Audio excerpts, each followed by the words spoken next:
অত্যন্ত প্রিয় ভক্ত। শ্লোক 17 অনুবাদ। তাদের উভয়ের প্রতি প্রসন্ন পরমেশ্বর ভগবান দারুক দ্বারা আনিত তার রথে আরোহণ করে মুনিবর সহ বিদেহ রাজ্য অভিমুখে যাত্রা করলেন। তাৎপর্য: এই শ্লোকের ভাষ্যে শ্রী বিশ্বনাথ চক্রবর্তী ঠাকুর উল্লেখ করেছেন যে শ্রুতদেব ও বহুল্লাস উভয়ই শ্রীকৃষ্ণের দর্শনে দ্বারকায় যেতে অসমর্থ ছিলেন, কারণ উভয়েই নিয়মিত তাদের গৃহে ব্যক্তিগত বিগ্রহকে পূজা করার জন্য সংকল্পবদ্ধ ছিলেন। শ্রীকৃষ্ণ তাদের উভয়কে দর্শন দান করতে যাওয়ার জন্য অত্যন্ত আনন্দিত ছিলেন এবং দ্বারকা ত্যাগের সময় তিনি বললেন যে মুনিরা যারা তার সঙ্গে যেতে চান তারা যেন তার রথে আরোহণ করেন, কারণ অন্যথায় তাদেরকে পদব্রজে অনুসরণ করতে হবে। মহান ঋষিরা সাধারণত কখনো এইরূপ এক ঐশ্বর্যময় যানে ভ্রমণের কথা বিবেচনা করেননি, কিন্তু ভগবানের নির্দেশে তারা তাদের স্বাভাবিক অভ্যাস ত্যাগ করে তার সঙ্গে রথে আরোহণ করলেন। তো এখানে দেখতে পাই যে সুতদেব এবং ওই ব্রাহ্মণ দুইজনই ছিল, মানে দুইজনই ভগবানকে দ্বারকায় যেহেতু ভগবান ছিল, তো ভগবানকে শ্রীকৃষ্ণকে দ্বারকায় দর্শন করার জন্য তারা যেতে পারতো না, কারণ তারা প্রতিজ্ঞাবদ্ধ ছিল। বিগ্রহ মানে তাদের ঘরে যে গৃহে যে ব্যক্তিগত বিগ্রহ ছিল তাদের পূজা করার জন্য তারা সংকল্পবদ্ধ ছিল। এর জন্য তারা ভগবানকে দর্শন করতে যেতে পারতো না। উভয়কে দর্শন করতে যাওয়ার জন্য তাকে আনন্দিত ছিল, মানে শ্রীকৃষ্ণ তাদেরকে মানে শ্রীকৃষ্ণ সেই ভক্তকে দর্শন দান করার জন্য শ্রীকৃষ্ণ আনন্দিত ছিলেন। এবং দ্বারকা যখন শ্রীকৃষ্ণ ত্যাগ করবে তখন তিনি বলেন যে হে মুনিরা, আমার সঙ্গে যারা যেতে চান বা যেতে চাও তার আমার এই রথকে আরোহণ করো।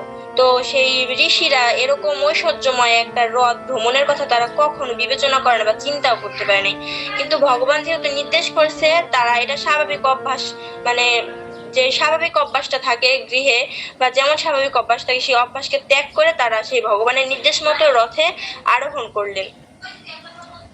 শ্লোক 18 অনুবাদ। এই সকল মুনিদের মধ্যে ছিলেন নারদ, বামদেব, অত্রি, কৃষ্ণদ্বৈপায়ন, ব্যাস, পরশুরাম, অসিত, অরুণী, আমি নিজে, বৃহস্পতি, কর্ণ, মৈত্রেয় ও জৈবর্ণ। শ্লোক 19 হে রাজন, প্রতিটি নগর ও শহরদের পথ ভগবান যখন অতিক্রম করেছিলেন, যেন গ্রহ দ্বারা বেষ্টিত উদিত সূর্যের পূজার মতো জনসাধারণ হাতে নিবেদনীয় জলপূর্ণ অর্ঘ্য সহ তার পূজা করার জন্য এগিয়ে এসেছিল। তাৎপর্য: এখানে কৃষ্ণের সঙ্গে তার রথে ভ্রমণরত মুনিগণ যেন সূর্যের চতুর্দিকে গ্রহের মতো, মানে কৃষ্ণ ছিল মাঝখানে রথের আর তার চতুর্দিকে ছিল মুনিগণ। তাদেরকে গ্রহের, যেমন সূর্য যেমন একটা থাকে আর গ্রহ থাকে সূর্যের চতুর্দিকে, তেমন এটাকে তুলনা করা হয়েছে। এমনকি যখন হচ্ছে গিয়ে ওই শহরে প্রবেশ করতেছিল ভগবান এবং তার রথ এবং ঋষিরা, তখন জনসাধারণ অর্থাৎ জনগণেরা হচ্ছে গিয়ে তাদেরকে নিবেদন করতে গিয়েছিল জল ও অর্ঘ্য সহ, তাদেরকে জল অর্ঘ্য সহ নিবেদন করতে গিয়েছিল এবং পূজা করার জন্য তাদের দিকে অগ্রসর হতেছিল। শ্লোক 20 অনুবাদ। আর্নত ধর্ম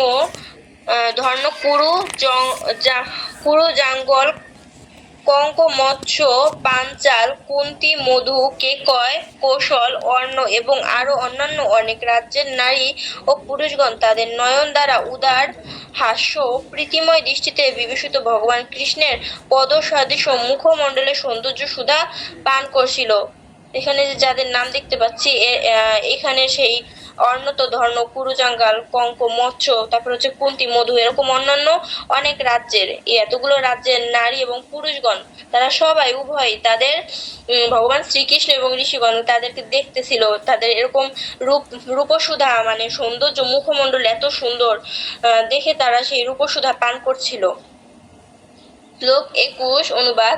তাকে দর্শনের আগতদের প্রতি কেবলমাত্র দৃষ্টিপাত করে তিলক গুরু ভগবান জড়বাদের অহংকার থেকে তাদের উদ্ধার করলেন, তাদের অভয় ও দিব্য দৃষ্টি প্রদান করলে পর তাদের অভয় ও দিব্য দৃষ্টি প্রদান করলে পর তিনি দেবতা ও মনুষ্যগত গীত জগৎ পবিত্রকারী ও সকল পাপ বিনাশক তার মহিমা কীর্তন শুনতে পেলেন। এভাবে ধীরে ধীরে তিনি বিদেহে পৌঁছলেন। তাৎপর্য: শ্রীল জীব গোস্বামী একটি যুক্তিপূর্ণ প্রশ্ন উত্থাপন করেছেন যে ভগবান যাত্রাপথে দুধারের মানুষদের চোখে যে কেবল অজ্ঞাত দ্বারা আচ্ছন্ন ছিল তাই নয়, উপরস্থ ভগবানের রথ বায়ুর চেয়ে দ্রুতবেগে ভ্রমণশীল ছিল। তাহলে কিভাবে সাধারণ মানুষরা ভগবানকে দেখতে পেল? এই উত্তরটি সরবরাহ করে শ্রীল জীব গোস্বামী নির্দেশ করেছেন যে ভগবান কৃষ্ণের বিশেষ কৃপা দৃষ্টি তাদের প্রত্যেকে তার সঙ্গ মধ্যে প্রবেশের প্রয়োজনীয় শুদ্ধা ভক্তিতে বলীয়ান করেছিল, অন্যথায় তিনি তাদের দর্শন ক্ষমতার বাইরে থাকতেন, যা স্বয়ং উদ্ভবের প্রতি তার নির্দেশ উল্লেখ করেছেন।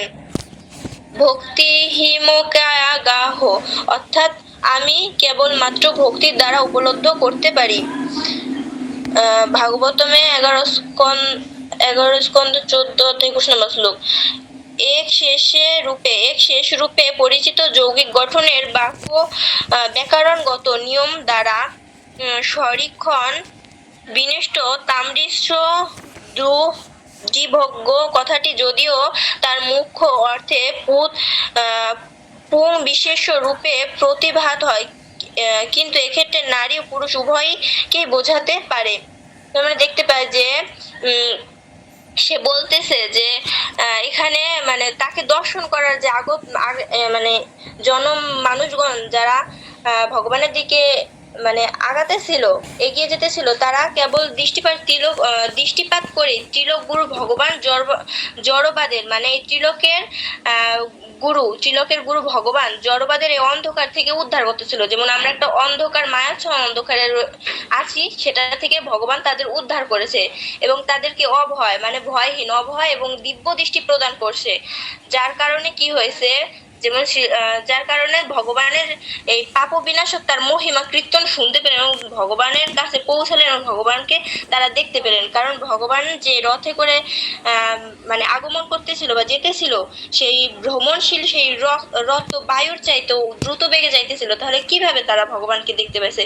কিন্তু ভগবানকে আমরা একমাত্র আমাদের ভক্তি থেকে দেখতে পারবো। ভগবানের কৃপা, বিশেষ কৃপা এবং আমার যদি ভক্তি থাকে তাহলে একমাত্র ভগবানের দর্শন পাওয়া সম্ভব, তাছাড়া সম্ভব নয়, অন্যথায় ভগবানের দর্শন সম্ভব নয়। শ্লোক 22। হে রাজন, ভগবান অচ্যুতের আগমন শ্রবণ করে বিদেহের নগর ও গ্রামবাসীরা তাদের হাতে অর্ঘ্য নিয়ে আনন্দের সঙ্গে তাকে স্বাগত জানাতে উপস্থিত হলো। তো ভগবান যখন অচ্যুত আগমন করতেছিল, সেটা শ্রবণ ও বিদেহের নগর গ্রামবাসীরা তাদের হাতে অর্ঘ্য জল নিয়ে আনন্দের সঙ্গে ভগবানকে স্বাগত জানানোর জন্য ওখানে উপস্থিত হলো। শ্লোক 23। ভগবান উত্তম শ্লোককে দর্শন মাত্র তাদের মুখ ও হৃদয় প্রীতি প্রফুল্লিত হয়ে উঠল। মস্তকোপের তাদের হাত দুটি যুক্ত করে তারা ভগবানকে ও পূর্বে যাদের কথা শ্রবণ করেছিলেন মাত্র ভগবানের সঙ্গে আগত সেই সব মুনিগণকে প্রণাম নিবেদন করলো। তো ভগবানকে দর্শন করার সাথে সাথে তাদের মুখ ও হৃদয় দিয়ে আনন্দে প্রতিফলিত হয়ে উঠল এবং মাথা নত করে দুটি হাত জোর করে ভগবানকে এবং পূর্বে আমরা যাদের কথা শ্রবণ করেছি মাত্র যেসব মুনিগণ, সেই মুনিগণকে প্রণাম নিবেদন করলো। শ্লোক 24। জগৎগুরু এখানে কেবলমাত্র তাকে কৃপা প্রদর্শনের জন্য আগমন করেছেন। উভয়কে এই কথা চিন্তা করে মিথিলায় রাজ্য ও সূতদেবের ভগবানের চরণে প্রতীত হলেন। জগৎগুরু ভগবান শ্রীকৃষ্ণ তাকে মানে সেই সকল মানুষদের কৃপা প্রদর্শনের জন্য সেখানে আগমন করেছিল এবং উভয়ই এই কথা সবাই এই কথা চিন্তা করে মিথিলার রাজা ও সূতদেব ভগবানের চরণে এই কথা ভাবতেছে যে ওখানে যে জনগণ ছিল তারা ভাবতেছিল যে একমাত্র কেবল এই জগৎগুরু যে ভগবান শ্রীকৃষ্ণ কৃপা প্রদর্শনের জন্য এখানে আসছে, এই কথা তারা ভাইবে ভগবানের চরণে পতিত হইলেন। শ্লোক 25।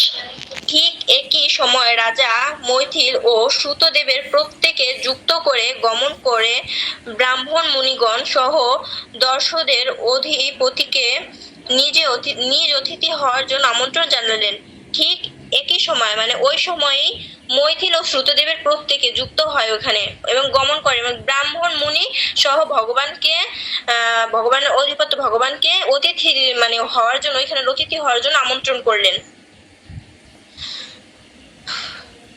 শ্লোক 26। তাদের উভয়কে সন্তুষ্ট করার ইচ্ছায় ভগবান তাদের উভয়ের আমন্ত্রণ গ্রহণ করলেন। এইভাবে তিনি যুগৎপথ একই সঙ্গে উভয়ের গৃহে গমন করলেন, কিন্তু উভয়ের কেউই তাকে অপরের গৃহে প্রবেশ করতে দেখতে পারল না।